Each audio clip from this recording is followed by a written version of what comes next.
한국대 사학과의 전덕재 교수입니다. 오늘은 신라 하대의 신라의 멸망 과정을 알아볼까 합니다. 신라는 크게 상대, 중대, 하대로 나누고 있죠. 하대는 쇠퇴기 또는 멸망기라고 부를 수 있습니다.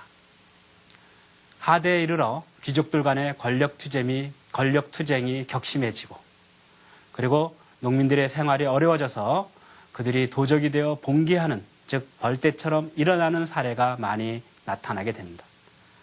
그리고 진성여왕 3년, 즉 889년부터 전국적으로 농민들이 항쟁을 하면서 신라는 멸망의 길로 나아가게 되는 거죠. 이러한 내용들을 중심으로 해서 오늘 신라 말기의 역사를 살펴볼까 합니다.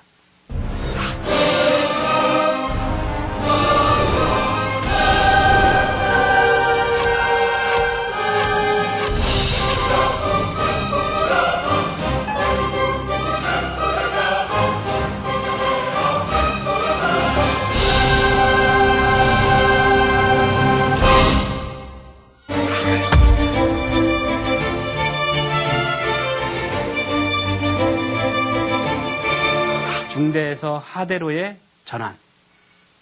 하대의 시작을 연 왕이 바로 선덕왕, 이름은 김양상입니다. 김양상이 왕위에 즉위하는 과정, 그것은 바로 중대에서 하대로의 전환 과정과 일치하겠죠. 경덕왕을 이어서 해공왕이 왕위에 즉위합니다. 어린 나이에 즉위했기 때문에 그의 어머니 만월태후가 섭정을 합니다. 섭정을 하는 기간 동안 나라가 크게 어지러워지죠. 해공왕대에 여러 번에 걸쳐서 권력 다툼이 일어나는데요. 아마 이것을 이렇게 나라가 어지러워졌다라고 표현한 것으로 보여집니다. 768년 대공이라고 하는 사람이 반란을 일으켜서 33일 동안 왕궁을 포위했다고 전합니다. 이 내용은 삼국사기에 전하는 것인데요. 그런데 삼국유사에서는 대공이 반란을 일으켰을 때 96각간이 전국에서 서로 싸워서 난리가 석 달이나 지나서 끝났다라고 전해지고 있습니다. 그리고 중국의 사서인 신당서에는 768년부터 770년까지 3년 동안 재상들이 서로 권력 다툼을 벌였다고 전해지고 있습니다. 아마도 768년 대공이 반란을 일으킨 이후부터 780년까지 귀족들의 권력 다툼이 지속된 것을 반영한 것으로 보여집니다. 780년에 김융이라고 하는 사람이 반란을 일으켰습니다. 그런데 아마도 이때 김유신 후손들이 이 반란에 개입한 것으로 보여집니다. 삼국유사에 전하는 설화에 의하면 김유신의 영혼이 김유신 무덤에서 나와서 미추왕릉을 찾아가서 미추왕 앞에 가서 통곡하는 내용이 전합니다. 김유신은 이렇게 얘기하죠. 제가 생전에 이 나라를 지키고 삼국을 통일하는데 온몸을 바쳤다. 그리고 죽어서도 이 나라를 수호하는데 몸과 마음을 다 바치고 있는데 지난 780년 김융의 반란 때 자신들의 후손이 아무런 죄도 없는데도 많이 피해를 당했다. 나는 억울해서 더 이상 경주에 머물릴 수 없다. 다른 곳으로 떠나겠다라고 하소연합니다. 미추왕이 김유신의 영혼을 잘 달래어서 다시 김유신의 무덤으로 돌아가게 했다라고 하는 내용이죠. 이 설화를 통해서 김융의 반란이 일어났을 때 김유신의 후손들이 거기에 개입해서 큰 화를 당했다라고 하는 것을 알 수 있습니다. 해공왕은 김경신이라고 하는 사람을 보내서 김유신의 후손들을 무마했다라고 알려지고 있습니다. 그리고 해공왕은 780년에 김지정의 반란의 와중에 돌아가십니다. 아마도 김지정이 반란을 일으켜서 왕궁으로 쳐들어가서 해공왕을 시해하고 잠시 동안 왕위에 올랐던 것으로 보여집니다. 그러나 김양상과 김경신이 군대를 이끌고 김지정을 제거함으로써 김지정의 반란은 끝나게 됩니다. 물론 다른 기록에는 김양상과 김경신이 해공왕을 죽였다라고 하는 내용도 나오고 있습니다. 어느 것이 맞는지 논란이 되고 있습니다만은 아마도 김지정이 반란을 일으키는 와중에 해공왕을 시해, 즉 살해했다라고 보는 것이 정확한 것 같습니다. 어쨌든 해공왕이 아들이 없었기 때문에 김지정의 반란을 진압하는 데 큰 공을 세운 김양상이 그 뒤를 이어서 왕위에 즉위합니다. 이 사람을 바로 선덕왕입니다. 선덕왕은 성덕왕의 사위였지만은 태종 무열왕계에는 직접적으로 혈통이 연결되지는 않았습니다. 그는 내무랑의 10대 손이라고 주장을 하였던 것이죠. 왕통이 태종 무열왕 직계에서 내무랑 반계로 바뀌었던 것이죠. 그래서 신라 사람과 그리고 삼국사기를 편찬한 사람 모두 이때 중대에서 하대로 바뀌었다라고 보고 있습니다.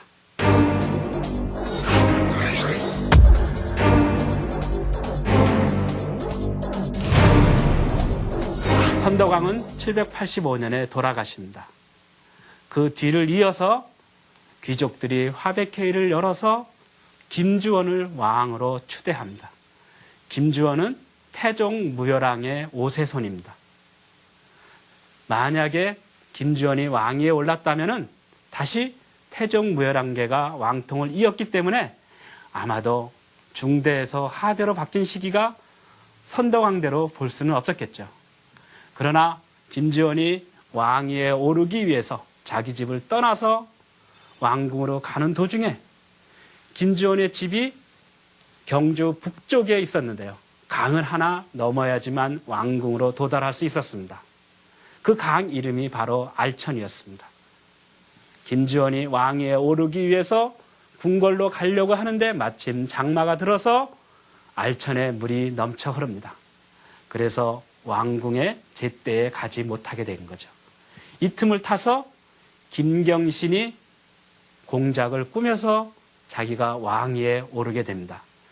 김지원으로부터 왕위를 빼앗은 김경신, 이 사람이 바로 원성왕입니다.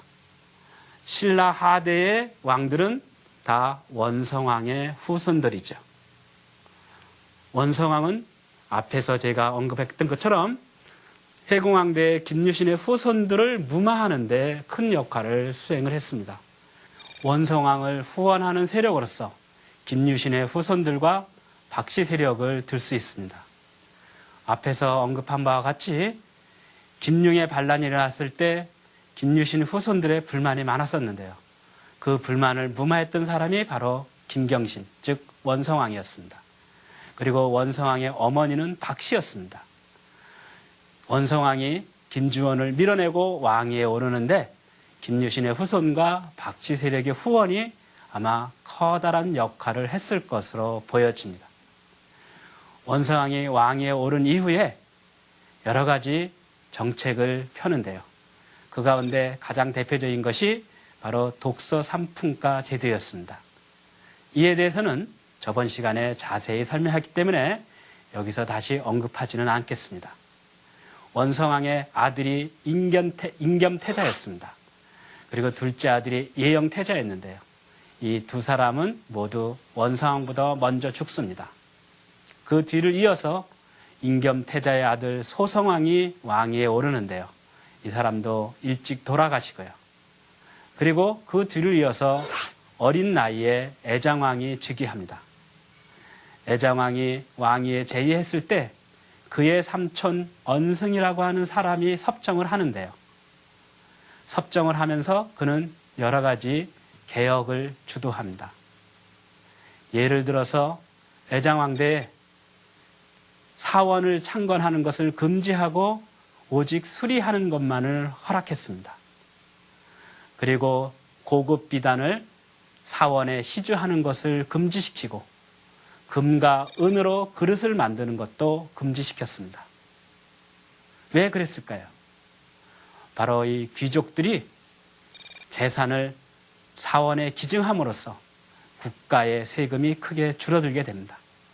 그것을 금지시킴으로써 국가의 재정을 보다 확충하려고 했던 거죠. 즉 귀족들에게 세금을 부과해서 국가의 재정을 확대하려고 했던 것입니다.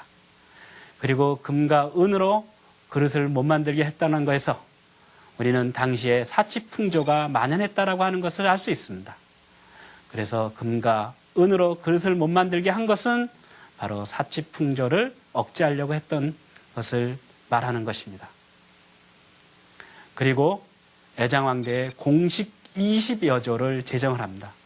공식이라고 하는 것은 국가의 행사에 필요한 여러 가지 법식을 가리키는데요. 아마 이것을 다시 제정함으로써 사회 기강을 바로잡도록 했던 것이 아닌가 보여집니다. 그리고 지방의 행정을 개편하려고 노력을 했어요. 이것을 통해서 왕권을 강화하려고 의도했던 것이 아닌가 여겨집니다. 그러나 이러한 모든 조치들은 크게 성공을 거두지는 못합니다.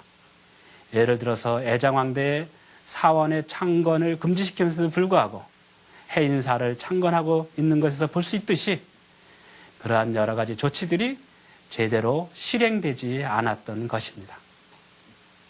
자, 애장왕이 나이가 들어서 섭정을 물리치고 직접 정치를 하려고 하자 그의 삼촌이 그를 죽이고 왕위에 올랐습니다. 이가 바로 헌덕왕이었습니다. 헌덕왕이 죽고 그의 친동생인 수종이 왕위에 올랐는데요. 이가 바로 흥덕왕이었습니다. 헌덕왕과 흥덕왕도 여러 가지 개혁을 추진했습니다.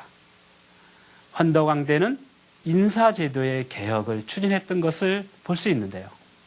여러분들은 골품제가 신라의 신분제였다는 거 잘 알고 계시죠? 골품에는 성골, 진골, 육두품, 오두품, 사두품, 삼두품, 이두품, 일두품이 있었죠.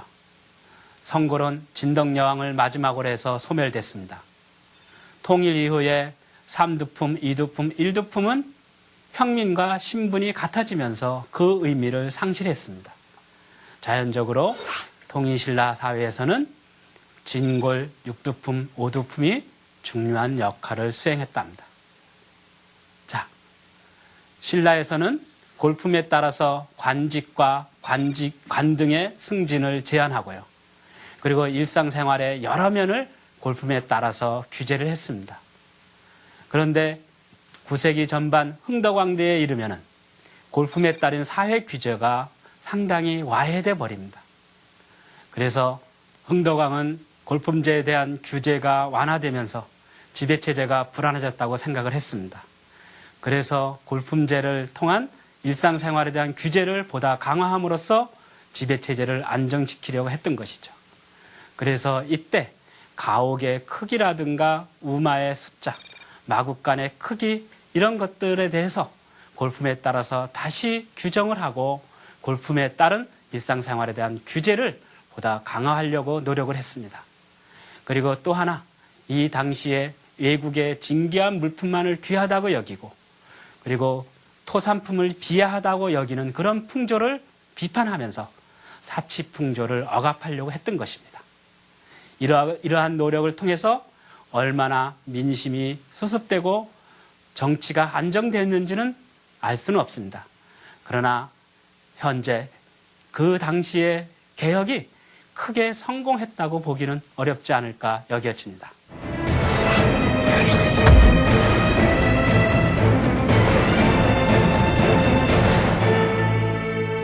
특히 헌덕왕과 흥덕왕대에 농민들의 동요가 심했습니다. 814년에서 821년까지 매년 가뭄과 홍수 그리고 흉년과 기근에 잇따랐습니다. 사람들은 굶어 죽거나 또는 자손을 팔아서 노비로 삼아 자기가 생존을 하거나 또는 도적이 되어서 남의 물건을 약탈하거나 심지어 중국의 절동지방까지 가서 식량을 구하는 자가 있었습니다. 흥덕왕대도 이와 비슷한 현상이 나타났습니다. 농민들의 생활을 상당히 어려워진 상황에서 정치개혁을 추진했지만은 크게 실효를 거두지 못한 것이 아닌가 보여집니다. 바로 이 농민들의 어려움을 바탕으로 해서 822년에 김원창이라고 하는 사람이 반란을 일으킵니다. 김원창은 김경신에게 왕위에서 밀려난 김주원의 아들이었습니다. 김원창은 농민들의 생활이 어려워진 것을 알고 나서 무엇인가 신라 사회를 개혁하겠다라고 하는 생각을 가지고 아마 반란을 일으킨 것이 아닌가 보여집니다. 김원창은 아버지가 왕위에 오르지 못해서 그걸 명분으로 내세워서 반란을 일으켰는데요. 이때 9개 주 가운데 5개 주가 김원창의 반란에 동조했습니다. 그리고 5개의 소경 가운데 3개의 소경도 동조했습니다. 전국이 반 이상이 김원창의 반란에 동조했던 것이죠. 김원창은 나라 이름을 장안, 연호를 병운이라고 세우면서 반란을 일으켰지만은 결국 정부군에 의해서 반란이 진압이 됩니다. 반란이 진압되는 와중에 김원창은 스스로 목숨을 끊고 자결을 하게 되죠. 김원창의 반란이 일어난 이후에 신라의 중앙정부의 지방에 대한 통제력이 완전히 상실됐습니다. 그리고 이 이후에 지방 세력이 성장할 수 있는 기회가 다가온 것이죠. 그래서 우리가 흔히 신라 하대를 김원창의 반란을 기준으로 해서 전기와 후기로 나누기도 한답니다. 흥덕왕이 836년에 돌아가십니다. 흥덕왕에게 아들이 없었고 흥덕왕이 또한 다음 왕위 계승자를 지목하지 않았습니다. 그래서 흥덕왕이 죽은 이후에 귀족들 사이에 왕위 계승을 둘러싸고 격심한 다툼이 일어났습니다. 원성왕의 둘째 아들이 예영태자였는데요. 예영태자에게는 2명의 아들이 있었습니다. 헌정과 균정이었습니다. 근데 이때 헌정은 이미 죽은 상태였고요. 헌정의 아들 재륜과 그리고 그의 삼촌인 균정이 서로 왕위를 두고 다툼을 벌여서 재륜이 승리를 거둡니다. 이 사람이 바로 희광왕인데요. 희광왕을 도와서 큰 공을 세운 사람이 김명과 이홍이라고 하는 사람입니다. 김명은 흥덕왕의 친동생이었던 충공각간의 아들이었습니다. 나중에 김명이 희광왕을 윽박질러서 자살하게 만들고 자기가 왕위에 오르게 됩니다. 이 사람이 바로 민해왕입니다. 자, 균정이 죽임을 당한 이후에 그의 아들인 김우징은 장보고를 찾아서 갑니다. 자, 여기서 장보고라고 하는 인물이 나오죠. 장보고는 본래 완도, 즉 섬사람이었습니다. 그래서 그는 신라에서 출세할 길이 없었어요. 그래서 그의 친구인 정년과 함께 당나라로 들어가서 군사로 활동을 해서 크게 명성을 얻었던 사람이죠. 그가 활동했던 군대 이름이 바로 문영군이었죠. 문영군에서 무예를 잘하고 또 전투에서 솔선수범해서 문영군 소장까지 이르게 되는데요.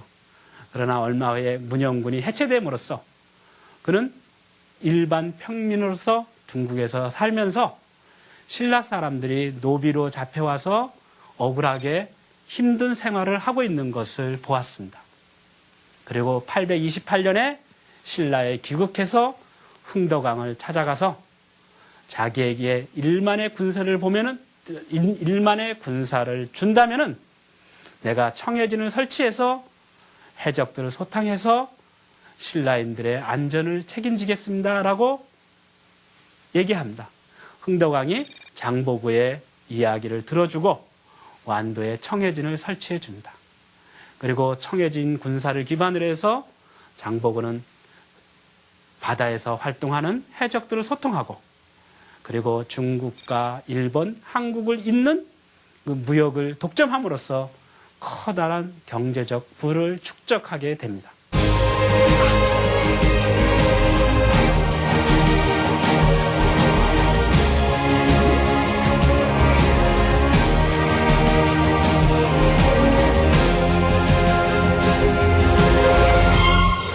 이렇게 힘이 세지자 김우징이 바로 정보고를 찾아가서 도움을 요청했던 것입니다. 838년에 민해왕이 희강왕을 죽였다라고 하는 소식을 듣고 김우징이 장보고를 찾아가서 내 저 사람과는 같은 하늘에서 살 수 없다. 제발 좀 나를 도와달라고 부탁을 합니다. 그리고 나를 도와서 내가 만약에 왕이 된다면은 내 아들과 장보고의 딸을 결혼시키기로 약속을 합니다.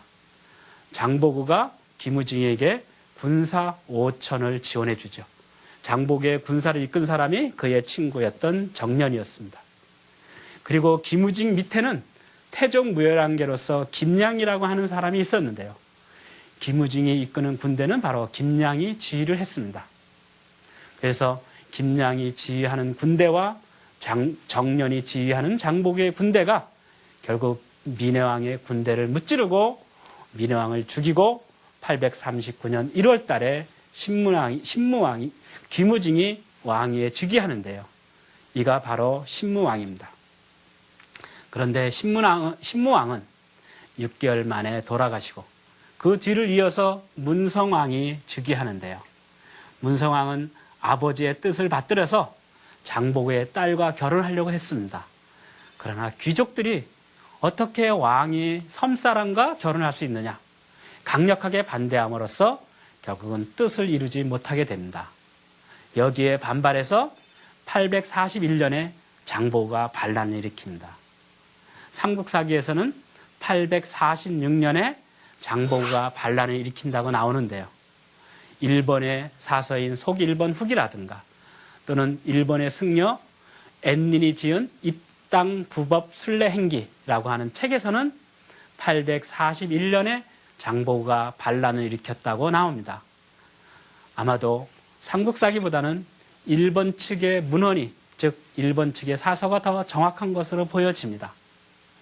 자, 장보고가 반란을 일으키자 정부에서는 장보고의 힘이 워낙 세기 때문에 진압할 수 없어서 쩔쩔매고 있었습니다.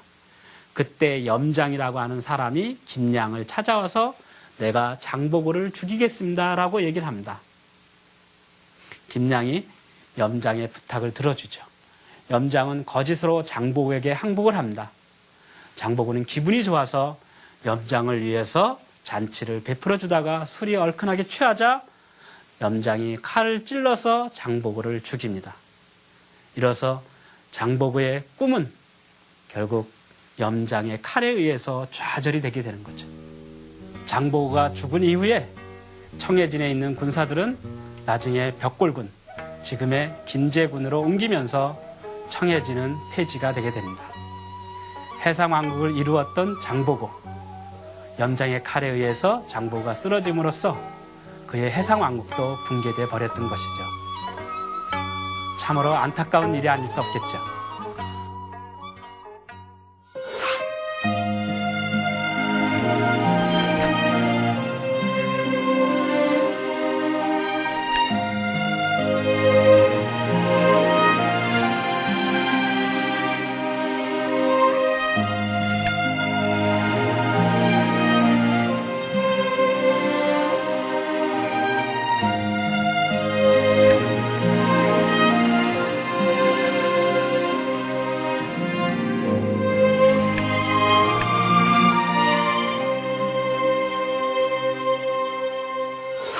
문성왕의 뒤를 이어서 헌안왕이 왕위에 즉위하게 되는데요. 그는 문성왕의 삼촌이었습니다. 헌안왕에게는 2명의 딸이 있었습니다. 첫째 딸은 못생겼고요. 둘째 딸은 굉장히 이뻐서 그 당시에 천하일색이라고 이름을 날렸습니다. 그런데 헌안왕대에 화랑으로서 이름을 날린 사람이 있었는데 그의 이름이 바로 응념이었습니다. 응념의 아버지는 민해왕에게 윽박질려서 자결을 했던 희강왕의 아들 계명이었습니다. 그리고 응념의 어머니는 신무왕의 딸, 즉 문성왕의 누이 동생에 해당하는 사람이었어요. 그러니까 응념은 혈통으로 따진다면은 서로 고륙상전을 벌였던 헌정계와 균정계의 피를 모두 이어받은 사람이겠죠. 그 사람이 왕위에 오른다면은 바로 치열하게 싸웠던 균정계와 헌정계의 화합을 의미한다고 볼 수 있습니다.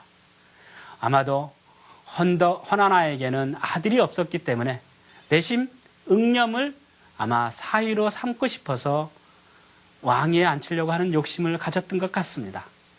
그래서 응념을 불러서 물어봤습니다. 나에게 두 딸이 있는데 누구를 아내로 삼겠느냐라고 하니까 응념은 거기서 선뜻 대답하지 못하고 부모와 상의하겠습니다 라고 하면서 물러납니다.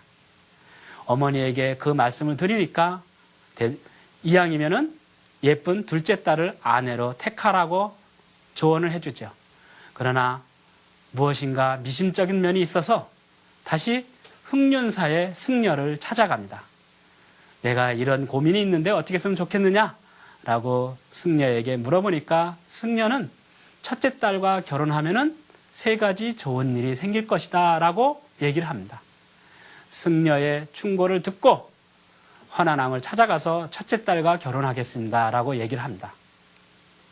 그리고 나서 얼마 뒤에 헌한왕이 돌아가시고 그리고 유언을 남기기를 사위가 총명하니까 왕위를 잇도록 하라 라고 하였습니다. 헌한왕의 뒤를 이어서 경문왕이 왕위에 올랐습니다. 나중에 경문왕은 두 번째, 즉 헌한왕의 둘째 딸을 둘째 왕비로 맞아들입니다. 그리고 나서 승려를 불러서 나에게 세 가지 좋은 일이 생긴다고 했는데 그것이 무엇이냐? 라고 물어보니까 첫 번째는 헌한왕 부부가 첫째 딸이 못생겨서 시집을 어떻게 보낼까 걱정을 하고 있었는데 그 걱정을 덜어드린 것이 첫 번째 좋은 일이요. 두 번째는 그 덕으로 왕위에 올랐으니까 그것이 두 번째 좋은 일이요. 세 번째는 바로 예쁜 둘째 딸도 왕비로 맞이했으니까 그것이 세 가지 좋은 일이라고 얘기를 합니다. 경문왕과 관련해서 또 다른 설화가 전합니다. 바로 임금님 귀는 당나귀 귀라고 하는 설화입니다. 임금님 귀가 당나귀 귀처럼 컸던 것으로 보여집니다. 그래서 갓을 마친 이후에 갓바치들을 모두 죽여버렸어요. 왜냐하면 그 비민이 새어나가지 않도록 하기 위해서였죠. 그러나 어느 날도 갓을 다시 마치고 갓바치를 죽이려고 하니까 그 사람이 애원을 합니다. 제가 홀어머니를 모시고 있는데 제가 없으면 홀어머니가 굶어 죽게 됩니다. 제발 살려달라고 애원을 하죠. 할 수 없이 그 갓바치를 살려줍니다. 그 대신 갓바치는 자기가 평생 동안 이 비밀을 탄로하지 않고 죽겠다라고 얘기를 합니다. 갓바치가 죽기 며칠 전에 도림사라고 하는 사찰 옆에 있는 대나무 숲에 들어가서 임금님 귀는 당나귀다라고 소리치고 죽습니다. 그런데 왕경에 바람이 불 때마다 임금님 귀는 당나귀다라고 하는 소리가 왕경에 퍼졌습니다. 그래서 모든 왕경 사람들 임금님 귀는 당나귀라고 하는 것을 알게 되죠. 이에 화가 나서 경문왕은 대나무를 모두 다 쳐 없애버립니다. 거기에다 산수유를 심는데요. 나중에 산수유가 자라서 바람이 불면은 임금님 귀는 길다라고 하는 소리가 들렸다고 합니다. 그리고 어느 날 경문왕이 잠자리에서 일어나서 시종들이 침상을 정리하려고 하니까 뱀이 우글우글거렸습니다. 뱀을 죽이고 치우려고 하니까 경문왕은 자기는 항상 가슴속에 뱀을 품고 자야지만 편안하게 잘 수 있다라고 얘기를 합니다. 이 두 가지 설화를 통해서 우리가 알 수 있는 것은 무엇일까요? 자, 임금님 귀는 당나귀다라고 하는 것은 무언가 왕에게 솔직하게 직언을 하는 신하를 가리키는 것을 의미합니다. 그리고 대나무를 모두 다 없애버린 것은 그렇게 직언을 하는 신하들을 제거했다라고 하는 의미로 받아들여집니다. 이것을 통해서 경문왕이 자기의 정적을 가차없이 제거했다라고 하는 것을 우리가 해석할 수 있습니다. 그리고 뱀이라고 하는 것은 교활한 동물의 상징입니다. 아마도 교활하고 음모에 능한 사람들이 경문왕의 측근으로서 활동했던 것으로 보여집니다. 이 설화를 통해서 경문왕의 즉위가 그리 원활하지 못했음을 우리가 짐작할 수 있습니다. 실제로 숭복사라고 하는 비에는 헌한왕이 죽은 이후에 왕위가 비자 간혹 왕위를 차지하려고 까마귀 떼처럼 모이는 사람이 많았다라고 하는 기록이 나옵니다. 아마도 경문왕의 왕위 계승에 사람들이 서로 갈등과 경쟁과 그리고 다툼을 벌였던 것이 아닌가 보여집니다.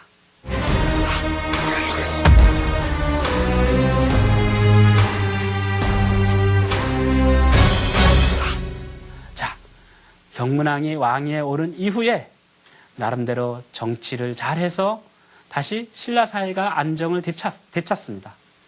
그리고 그것은 그의 아들 헝강왕 때까지 이어집니다. 헝강왕이 죽은 이후에 그의 동생인 정강왕이 왕위에 오르는데요. 그는 1년 만에 죽습니다.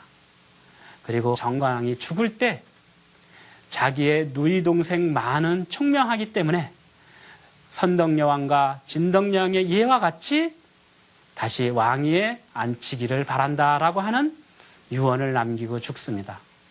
그 뒤를 이어서 즉위한 왕이 바로 신라의 또 다른 여왕, 바로 진성여왕이었습니다. 진성여왕은 처녀 시절부터 각간 이홍과 부적절한 관계를 맺었습니다. 그런데 888년에 각간 이홍이 죽자 진성여왕은 젊은 미남자들을 데려다가 그들에게 정치를 맡겼습니다. 그로 인하여 뇌물과 청탁이 횡행하면서 정치 기강이 문란해졌습니다. 그리고 이때에 농민들의 생활이 어려워져서 세금을 제대로 내지 못하게 되자 국가에서 쓸 재정이 바닥이 납니다. 그래서 진성여왕은 지방에 명령을 내려서 세금을 거두라고 독촉을 하였죠. 여기에 대해서 농민들이 반발해서 전국적으로 농민 항쟁이 일어나게 됩니다. 해인사 묘길상 탑비에 의하면 전국 각처의 악중악, 이것은 바로 아마 농민들의 항쟁을 가리키는 것으로 보여지는데요. 악중악이 일어나지 않은 곳이 없었다라고 얘기를 하고 있는 것을 봐서 신라의 농민 항쟁이 전국적으로 번졌다라고 하는 것을 알 수 있습니다. 이로 인하여 신라는 몰락의 길을 걷기 시작을 했습니다. 자, 농민 항쟁이 전국에서 일어나자 신라의 통치 체계는 급격하게 와해되기 시작을 합니다. 이러면서 지방에서는 각자 군사력을 보유한 지방 세력들이 등장하는데요. 그들을 우리가 흔히 호족이라고 부르게 됩니다. 이제 호족들의 세상이 다가왔던 것입니다. 자, 전국적으로 농민 항쟁이 일어났을 때 경기도와 강원도, 황해도, 충청도에서 세력을 모아서 크게 이름을 떠친 사람이 바로 궁예였습니다. 궁예는 헌안왕 또는 경문왕의 아들로 알려져 있죠. 그러나 왕자로서 일찍 버림받아서 그의 유모에 의해서 성장을 했습니다. 나중에 승려가 되었습니다. 그러나 889년부터 전국에서 농민들이 항쟁을 하자 승려를 그만두고 양길의 휘하에서 활동을 하면서 강원도와 황해도, 경기도 북부 지역을 장악을 하고요. 나중에 양길마저 제거하고 충청도 지방까지 장악을 했습니다. 궁예는 신라를 미워했습니다. 신라를 멸도라고 부르고 신라 사람들이 항복하면 모두 죽였습니다. 그리고 영주 부석사에 갔을 때 신라 왕의 영정을 보고 칼로 찢어버렸습니다. 그리고 궁예는 마침내 901년 고구려의 부운동을 전개하면서 후고구려를 건국했습니다. 그리고 후삼국을 이룬 또 한 사람이 있었죠. 그것은 바로 후백제왕 견훤이었습니다. 견훤은 상주의 호족이었던 아작의 아들이었죠. 그는 일찍이 군대에 들어가서 솔선수범해서 상당한 계급까지 진급을 합니다. 그러나 889년 농민항쟁이 전국에서 일어나게 되자 군대를 버리고 전라도 지역에 가서 농민들을 규합을 해서 큰 세력을 떨치게 됩니다. 그리고 900년에 결국 완산을 도읍을 해서 후백제를 세우고 백제 부운동을 본격적으로 전개했습니다. 자, 후백제와 후고구려의 건국으로 다시 한반도는 신라 고구려, 백제로 나눠졌습니다. 이 시기를 우리가 흔히 후삼국이라고 부르고 있죠. 그리고 후삼국은 결국 936년에 고려에 의해서 통일이 됩니다. 고려 태조 왕건은 후삼국의 통일을 이루고 새로운 고려 왕조를 세웠다라고 하는 것은 여러분들이 잘 알고 있으리라고 보여집니다. 아마도 이것은 다음번에 자세하게 살펴보리라고 보여집니다. 자, 오늘 신라 하대의 역사를 살펴봤습니다.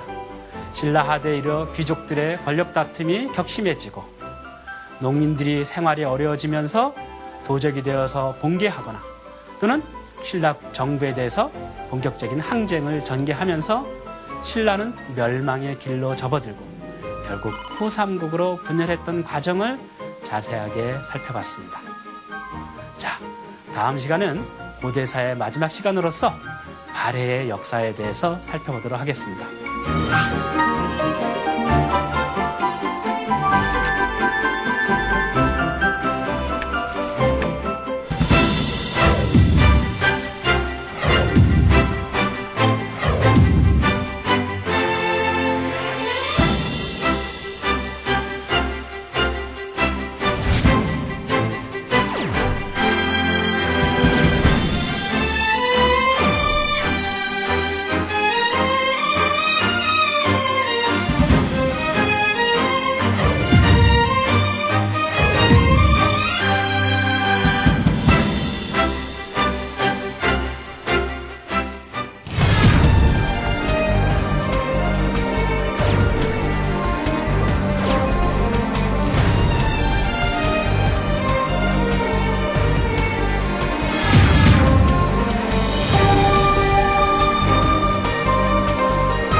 시작을 연 왕이 바로 선덕왕, 이름은 김양상입니다.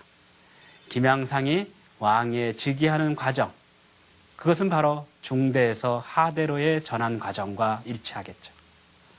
경덕왕을 이어서 해공왕이 왕위에 즉위합니다.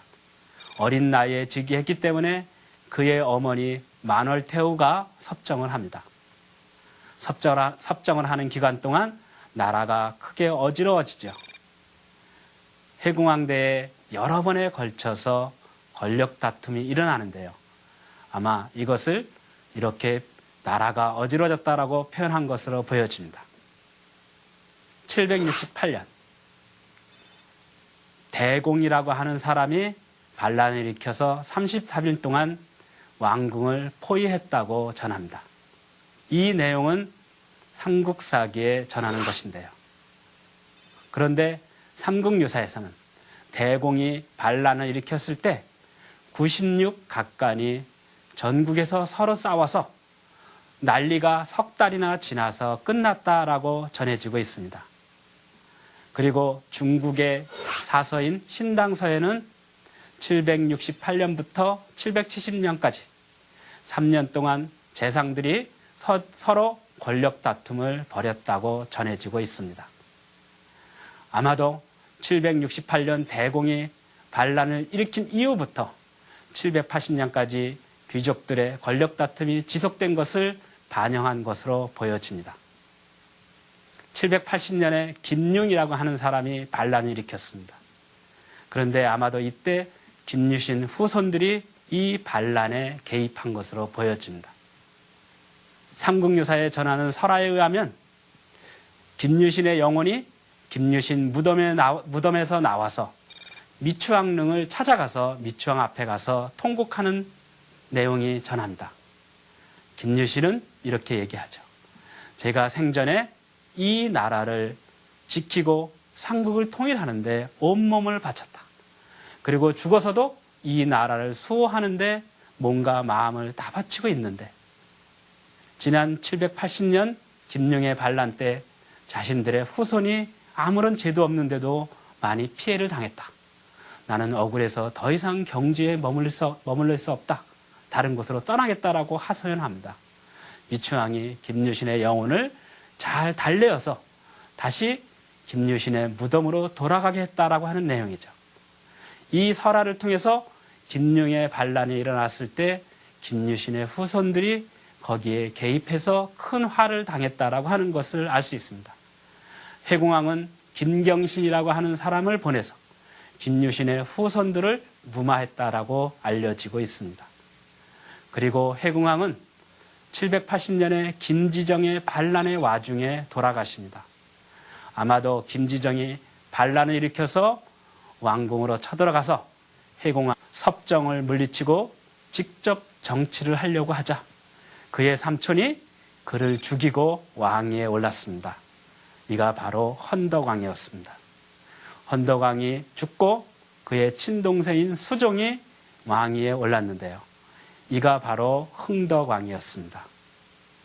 헌덕왕과 흥덕왕도 여러 가지 개혁을 추진했습니다.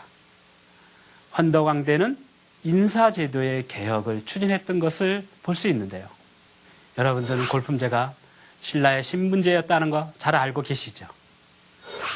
골품에는 성골, 진골, 육두품, 오두품, 사두품, 삼두품, 이두품, 일두품이 있었죠. 성골은 진덕여왕을 마지막으로 해서 소멸됐습니다. 통일 이후에 삼두품, 이두품, 일두품은 평민과 신분이 같아지면서 그 의미를 상실했습니다.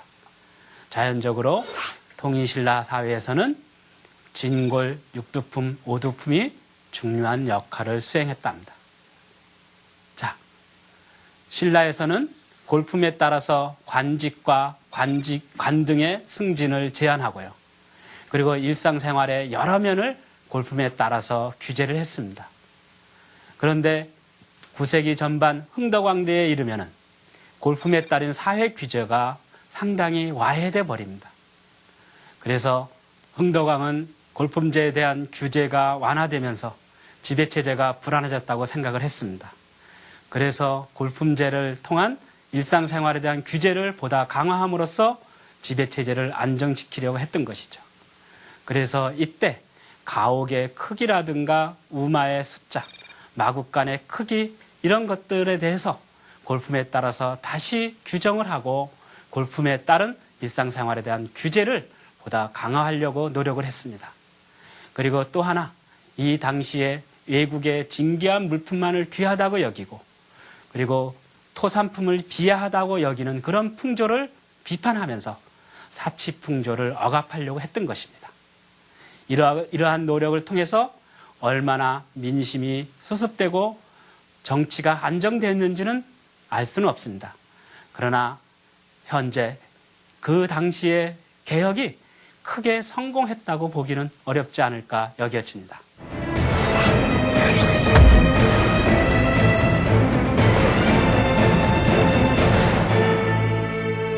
특히 헌덕왕과 흥덕왕대에 농민들의 동요가 심했습니다. 814년에서 821년까지 매년 가뭄과 홍수 그리고 흉년과 기근에 잇따랐습니다. 사람들은 굶어 죽거나 또는 자손을 팔아서 노비로 삼아 자기가 생존을 하거나 또는 도적이 되어서 남의 물건을 약탈하거나 심지어 중국의 절동지방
단국대 사학과의 전덕재 교수입니다.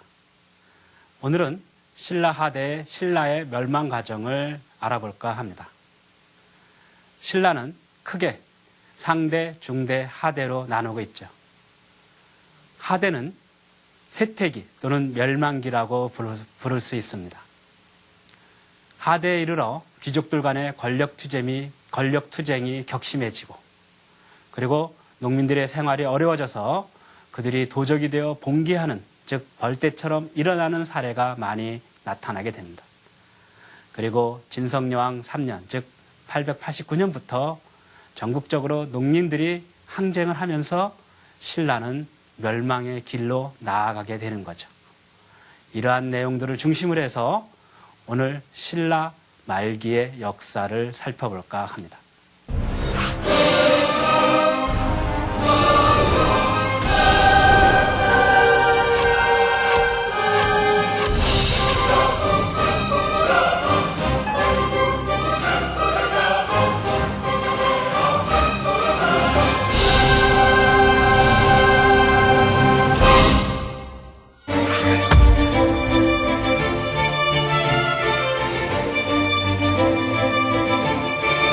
중대에서 하대로의 전환, 하대의 왕을 시해하고 잠시 동안 왕위에 올랐던 것으로 보여집니다. 그러나 김양상과 김경신이 군대를 이끌고 김지정을 제거함으로써 김지정의 반란은 끝나게 됩니다. 물론 다른 기록에는 김양상과 김경신이 해공왕을 죽였다라고 하는 내용도 나오고 있습니다. 어느 것이 맞는지 논란이 되고 있습니다만은 아마도 김지정이 반란을 일으키는 와중에 해공왕을 시해, 즉 살해했다라고 보는 것이 정확한 것 같습니다. 어쨌든 해공왕이 아들이 없었기 때문에 김지정의 반란을 진압하는 데 큰 공을 세운 김양상이 그 뒤를 이어서 왕위에 즉위합니다. 이 사람을 바로 선덕왕입니다. 선덕왕은 성덕왕의 사위였지만은 태종무열왕계에는 직접적으로 혈통이 연결되지는 않았습니다. 그는 내무랑의 10대 손이라고 주장을 하였던 것이죠. 왕통이 태종무열왕 직계에서 내무랑 반계로 바뀌었던 것이죠.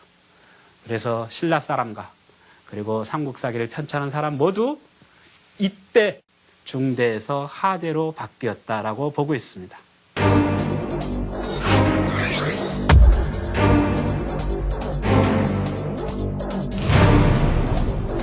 선덕왕은 785년에 돌아가십니다. 그 뒤를 이어서 귀족들이 화백회의를 열어서 김주원을 왕으로 추대합니다. 김주원은 태종무열왕의 5세손입니다. 만약에 김주원이 왕위에 올랐다면 다시 태종무열왕계가 왕통을 이었기 때문에 아마도 중대에서 하대로 바뀐 시기가 선덕왕대로 볼 수는 없었겠죠. 그러나 김지원이 왕위에 오르기 위해서 자기 집을 떠나서 왕궁으로 가는 도중에 김지원의 집이 경주 북쪽에 있었는데요. 강을 하나 넘어야지만 왕궁으로 도달할 수 있었습니다. 그 강 이름이 바로 알천이었습니다. 김지원이 왕위에 오르기 위해서 궁궐로 가려고 하는데 마침 장마가 들어서 알천에 물이 넘쳐 흐릅니다. 그래서 왕궁에 제때에 가지 못하게 된 거죠. 이 틈을 타서 김경신이 공작을 꾸며서 자기가 왕위에 오르게 됩니다. 김지원으로부터 왕위를 빼앗은 김경신, 이 사람이 바로 원성왕입니다. 신라 하대의 왕들은 다 원성왕의 후손들이죠. 원성왕은 앞에서 제가 언급했던 것처럼 해공왕대 김유신의 후손들을 무마하는 데 큰 역할을 수행을 했습니다. 원성왕을 후원하는 세력으로서 김유신의 후손들과 박씨 세력을 들 수 있습니다. 앞에서 언급한 바와 같이 김융의 반란이 일어났을 때 김유신 후손들의 불만이 많았었는데요. 그 불만을 무마했던 사람이 바로 김경신, 즉 원성왕이었습니다. 그리고 원성왕의 어머니는 박씨였습니다. 원성왕이 김주원을 밀어내고 왕위에 오르는데 김유신의 후손과 박씨 세력의 후원이 아마 커다란 역할을 했을 것으로 보여집니다. 원성왕이 왕위에 오른 이후에 여러 가지 정책을 펴는데요. 그 가운데 가장 대표적인 것이 바로 독서 3품가 제도였습니다. 이에 대해서는 저번 시간에 자세히 설명했기 때문에 여기서 다시 언급하지는 않겠습니다. 원성왕의 아들이 인겸태자였습니다. 그리고 둘째 아들이 예영태자였는데요. 이 두 사람은 모두 원성왕보다 먼저 죽습니다. 그 뒤를 이어서 인겸태자의 아들 소성왕이 왕위에 오르는데요. 이 사람도 일찍 돌아가시고요. 그리고 그 뒤를 이어서 어린 나이에 애장왕이 즉위합니다. 애장왕이 왕위에 재위했을 때 그의 삼촌 언승이라고 하는 사람이 섭정을 하는데요.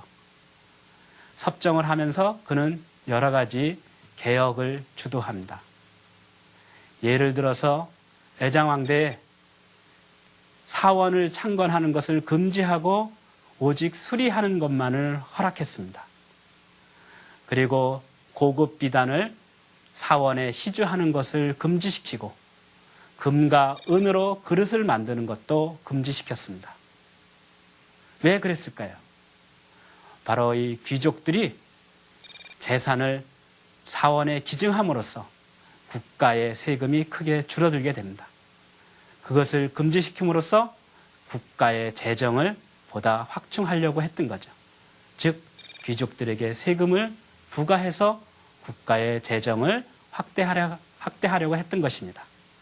그리고 금과 은으로 그릇을 못 만들게 했다는 것에서 우리는 당시에 사치풍조가 만연했다라고 하는 것을 알 수 있습니다. 그래서 금과 은으로 그릇을 못 만들게 한 것은 바로 사치풍조를 억제하려고 했던 것을 말하는 것입니다. 그리고 애장왕대에 공식 20여 조를 제정을 합니다. 공식이라고 하는 것은 국가의 행사에 필요한 여러 가지 법식을 가리키는데요. 아마 이것을 다시 제정함으로써 사회 기강을 바로잡도록 했던 것이 아닌가 보여집니다. 그리고 지방의 행정을 개편하려고 노력을 했어요. 이것을 통해서 왕권을 강화하려고 의도했던 것이 아닌가 여겨집니다. 그러나 이러한 모든 조치들은 크게 성공을 거두지는 못합니다. 예를 들어서 애장왕대의 사원의 창건을 금지시키면서도 불구하고 해인사를 창건하고 있는 것에서 볼 수 있듯이 그러한 여러 가지 조치들이 제대로 실행되지 않았던 것입니다. 자, 애장왕이 나이가 들어서